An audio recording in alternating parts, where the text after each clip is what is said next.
ମାର୍ଗଶିର ମାସକୁ ମାସମାନଙ୍କ ମଧ୍ୟରେ ଶ୍ରେଷ୍ଠ ବୋଲି କୁହାଯାଏ। କାରଣ ଭଗବାନ ଶ୍ରୀକୃଷ୍ଣ ଗୀତାରେ କହିଛନ୍ତି, ମାସମାନଙ୍କ ମଧ୍ୟରେ ମୁଁ ମାର୍ଗଶିର। ଏହି ମାସରେ ମାତା ଲକ୍ଷ୍ମୀଙ୍କୁ ମାଣବସା ଗୁରୁବାର ବ୍ରତରେ ମଧ୍ୟ ପୂଜା କରାଯାଏ।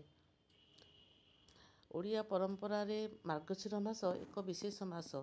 ଏହାକୁ ଅଗ୍ରହାୟଣ ମାସ ମଧ୍ୟ କୁହାଯାଏ। ଏହି ମାସରେ ପ୍ରତ୍ୟେକ ଗୁରୁବାର ଦିନ ମାଣବସା ବା ଧାନମାଣିକା ବ୍ରତ ପାଳନ କରାଯାଏ। ଏହା ମା ଲକ୍ଷ୍ମୀଙ୍କୁ ସମର୍ପିତ କରାଯାଏ।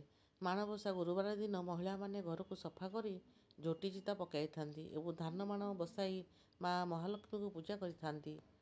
ମାର୍ଗଶିର ମାସର ମହତ୍ତ୍ୱ ବହୁତ ଅଛି। ଏହି ମାସରେ ଉପବାସ ରହି ଭଗବାନ ବିଷ୍ଣୁ ଓ ମାତା ଲକ୍ଷ୍ମୀଙ୍କୁ ପୂଜା କରିବା ଦ୍ୱାରା ସୁଖ ସମୃଦ୍ଧି ଓ ଧନପ୍ରାପ୍ତି ହୋଇଥାଏ।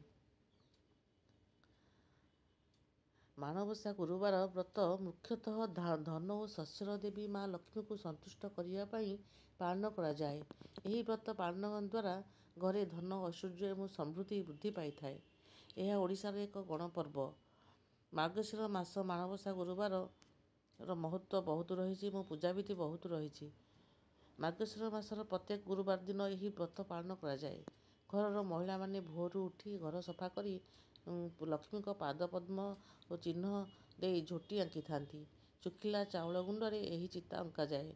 ଏହାପରେ ଧାନର ମାଣ ବା ଧାନ ଉପରେ ଗୁଆ ଥୋଇ ଫୁଲ, ଚନ୍ଦନ, ସିନ୍ଦୁର ଦେଇ ମା ମହାଲକ୍ଷ୍ମୀଙ୍କୁ ପୂଜା କରାଯାଏ।